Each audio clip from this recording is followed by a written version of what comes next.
Olá, irmãos! Dando continuidade ao estudo da carta aos Colossenses, finalizaremos hoje o capítulo 4 e também encerraremos a carta aos Colossenses. Antes de iniciarmos o estudo, aqueles que ainda não se inscreveram no canal, vá lá, se inscreva, é fácil. Se gostar, dê um like e toque no sino das notificações para você receber novos vídeos. E faça algum comentário, faça alguma pergunta que eu irei responder, ok? No estudo anterior, nós vimos que o apóstolo Paulo, ele fala a respeito do cristão, que ele deve orar, perseverar na oração, ser vigilante, agradecer, ser grato em tudo, e o poder da oração, que é uma ferramenta importante para a vida de todo cristão, que nós devemos orar sempre. Aqui nessa parte final do capítulo 4, nós vamos ver que o apóstolo Paulo vai finalizar a carta, vai saudar aos irmãos que estão na igreja de Colossos, nas igrejas de Laodiceia e outras igrejas na Ásia Menor. E ele vai vai ser grato por muitos irmãos da igreja de Colossos que têm perseverado no Evangelho do nosso Senhor Jesus Cristo. Então vamos iniciar o capítulo 4, parte 2. Tíquico, a partir do versículo 7. Tíquico, irmão amado, fiel ministro do Senhor, e tudo vos informará. Eu o envio a vós o mesmo fim, para que saibais o nosso estado e ele console o vosso coração. Ele irá com Onésimo, amado e fiel irmão, que é um de vós. Eles vos contarão tudo o que aqui se passa. Aristarco, que está presente comigo, vos saúda, como também Marcos, o sobrinho de Barnabé. Acerca dele, já recebestes instruções. Se ele for visitar-vos, recebei-o. Jesus, conhecido como justo, também vos saúda. Esses são os únicos da circuncisão que cooperam comigo pelo reino de Deus e tem sido para mim uma consolação. Saúda-vos Epáfras, que é um de vós, servo de Cristo Jesus, combatendo sempre por vós nas suas orações, para que vos conserveis firmes, perfeitos e plenamente seguros em toda a vontade de Deus.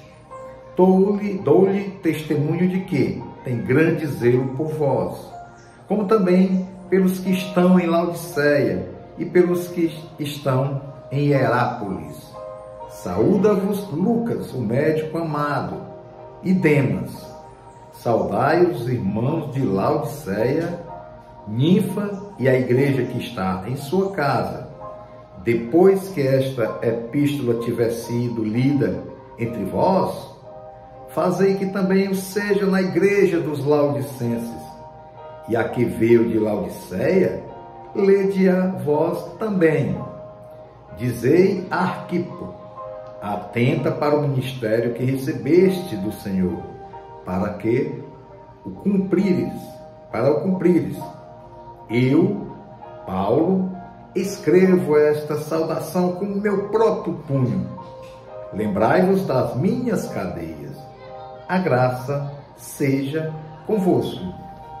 Veja bem, meus irmãos, o apóstolo Paulo finaliza a carta aos Colossenses. Esta carta contém 4 capítulos e nesta carta ele fala do Evangelho do Senhor Jesus Cristo, do Cristo que desceu, saiu da sua glória lá na eternidade para vir habitar como ser humano, para que pudesse receber todos os nossos pecados, todas as nossas iniquidades, que ele foi maldito naquela cruz por nós, por mim e por você. E nesta carta também ele fala que apenas Jesus Cristo é o Senhor, que ele é o Filho de Deus encarnado, que ele é o Criador de todas as coisas. Nada se tem se não for por ele. E também nesta carta o apóstolo Paulo fala que o cristão tem os deveres dentro da família, os cristãos têm o seu dever junto à comunidade cristã, e que os cristãos também devem se comportar no meio deste mundo perverso, de maneira que ele seja testemunho fiel de Cristo Jesus. E que todas as coisas que um cristão autêntico tem que fazer é em tudo glorificar o nome do Senhor Jesus. Se eu faço algo em obediência a Deus, é para glorificar o nome dele, não para me glorificar, porque o ser humano caído, ele é vaidoso, ele não se manifesta no seu coração nada que possa ser agradável a Deus, a não ser que Deus esteja com ele e fará a obra necessária para o crescimento do reino de Deus espiritual. Aqui nessa parte 2 do capítulo 4, quando ele já envia esta carta ao Tíquico e ao Onésimo, que são duas pessoas que fazem parte da comunhão cristã dos irmãos lá em Colossenses, Paulo está preso. E toda essa mensagem do Evangelho que ele escreveu aos Colossenses, ele conta, olha, aqui tem essas pessoas que estão comigo, tem o Marcos, tem o Barnabé, que estão aqui me visitando, estão me fortalecendo nesse momento que estou passando de perseguição por causa do amor ao Evangelho do Senhor Jesus Cristo. Também tem os irmãos Epáfras, que foi um fundador, provavelmente, da igreja de Colossos, onde ele vai levar a mensagem, vai levar esta carta aos irmãos colossenses e distribuir a todas as igrejas ao redor daquela região, daquela cidade, daquela província da Ásia. E o apóstolo Paulo, ele diz que continua orando para que a igreja do nosso Senhor Jesus Cristo prevaleça firme diante das perseguições naquela época do Império Romano, das perseguições. Quem falasse no Jesus Cristo, que é o Senhor, era preso, era colocado nas cadeias. O Deus desse século, naquela época, era os Césares, era o imperador Nero, era o Cláudio, todos eles se achavam como Deus. E o Evangelho de Jesus Cristo, quando propagou-se por toda a Ásia, depois na Europa, é justamente para falar do Salvador que viria ao mundo, Jesus Cristo, aquele que veio para os seus, os judeus, e muitos dos seus não aceitaram. E ele fala aqui, olha, apenas quem está comigo na prisão, me fortalecendo aqui, são os irmãos da circuncisão, que são os judeus, né? Ele fala no justo, que é chamado Jesus, que é um justo. Naquela época tinha muitas pessoas com o nome de Jesus. E também fala do Marcos, que também é um judeu, que é sobrinho de Barnabé, primo de Barnabé. Ele fala também de Aristarco e fala de outros irmãos que estão com ele na pregação do Evangelho, porque o Evangelho ele tinha que se espalhar no mundo, como hoje ele também tem que se espalhar.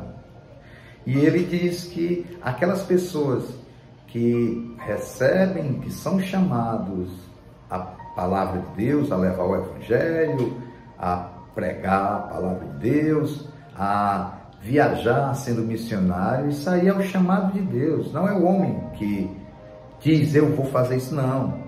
É através da oração, pedindo discernimento a Deus, e Deus chama aquela pessoa para levar a mensagem do Evangelho, chama aquela pessoa para viajar, para fazer missões, e assim é o reino de Deus espiritual aqui na terra. Por quê? Porque o reino não é nosso. A mensagem não é nossa, a mensagem é de Jesus Cristo, o Salvador.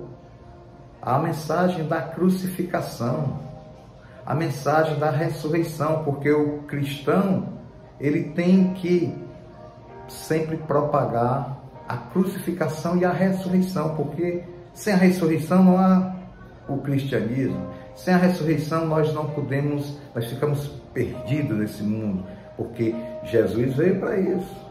Jesus veio para trazer o perdido à salvação. Todos estavam mortos em delitos e pecados, mas Deus, em sua infinita misericórdia, nos amou primeiro e nos trouxe a salvação através da fé no Senhor Jesus Cristo, quando há o arrependimento da vida que você outrora praticava, e a partir de agora você entrega essa vida para o Senhor Jesus Cristo guiar, e Ele que vai dizer o que é bom, perfeito e agradável para a sua vida. A gente finaliza nesta carta vendo que o apóstolo Paulo, desde o início, ele fala que o Evangelho, a graça derramada por Deus para todo aquele que crê no Senhor Jesus Cristo, é uma vida de renúncia, é uma vida onde você falar de Jesus Cristo nesse mundo é sinal de perseguição, é sinal de ódio, é sinal de que você é uma pessoa que pensa apenas nas coisas de Deus e não nas coisas do mundo. Esse é o Evangelho. Nós não temos que tentar agradar as pessoas com palavras que são mentirosas. O Evangelho de Jesus Cristo é o que está revelado nas Escrituras. Tem que ter arrependimento de pecados para que você possa entrar no reino de Deus espiritual aqui na terra e na esperança de uma vida futura na eternidade com Cristo Jesus e todos os seus santos. Santos sou eu, você, que recebeu Jesus Cristo como seu Senhor e Salvador, é considerado santo, é considerado separado por Deus desse mundo perverso que jaz do maligno. E o apóstolo Paulo, ele fala que o mundo jaz do maligno e haverá sempre uma perseguição àqueles que propagam o Evangelho de Jesus Cristo, porque é firme, é a verdade que liberta. Nós não somos mais escravos do mundo, somos agora livres para fazer a vontade de Deus. Infelizmente, nesse mundo caído, nos últimos 50, 100 anos, aqui no Ocidente, as pessoas elas estão mais ligadas aos prazeres materiais, aos prazeres carnais, na vaidade, no eu, não querem saber de divindade, só procurar Deus quando se sente num momento de aflição, num momento de desespero, porque aquele que não está em Cristo Jesus, ele não tem esperança de nada. Ele, quando sai daqui, que ele vai para a sepultura, ele simplesmente acha que ali acabou e ele está completamente enganado. Se ele pensa desse jeito, ele está indo para o inferno, que o Jesus é o que mais falou do inferno. Aqueles que seguem Cristo Jesus têm a esperança da vida eterna, uma vida sem dor, uma vida que não tem mais lágrima, uma vida que não tem mais doenças, não tem mais o sofrimento, mas que vai ver a alegria presente em Cristo Jesus, e aqueles que se arrependeram da vida e deixaram o Espírito Santo habitar em seu coração. Portanto, não creia nas pessoas que dizem para você que você pode fazer tudo. Faça isso, faça por esse amor do mundo, faça que todas as coisas acontecem. Isso é um perigo. Você está sendo escravo do inimigo. O inimigo desse mundo, o inimigo do cristianismo é o maligno, é o diabo, são essas potestades espirituais que ninguém consegue ver, mas ele está aí. Ele enganou desde o princípio e continuará enganando todos aqueles que estão nesse mundo e que querem acreditar no seu Deus. O único Deus que nós devemos crer é o Deus revelado nas Escrituras, é o Deus criador dos céus e da terra, É o Deus que se manifestou através do Filho Jesus Cristo há 2000 anos atrás. É o Deus que morreu por mim e por você naquela cruz para nos dar vida e vida e abundância. É o Deus que mesmo crucificado, morto, sepultado, Ele foi ressuscitado ao terceiro dia para que pudesse nos dar vida. E essa vida é uma vida transformada, é uma vida para a eternidade. Ninguém entende a eternidade porque somos limitados. Mas todos aqueles que buscam em primeiro lugar o Deus encarnado, o Deus criador, o Deus que morreu e foi ressuscitado para a glória, hoje vive, Ele está presente. Busque Ele de todo o coração. Amém? Querido Deus, nós te agradecemos pela tua mensagem, ó Pai, te pedimos que muitos que ouviram o Evangelho de Jesus Cristo, que estão ouvindo esta carta aos Colossenses, ó Pai, que o Senhor possa estar derramando sabedoria, discernimento, iluminando nossas mentes. Muitas das vezes ainda não conhecem a tua palavra, mas te pedimos, ó Pai, que o Senhor chame ao arrependimento, chame para que essas pessoas possam vir para o reino eterno e o reino espiritual aqui na terra, na esperança da segunda vinda do nosso Senhor Jesus Cristo, onde Ele julgará aqueles que estão perdidos e aqueles que já são escolhidos por Deus, que somos nós. Os que cremos em Ti não seremos julgados, pois já estamos contigo em Tua presença. É isso que nós te pedimos e agradecemos em nome de Jesus. Amém.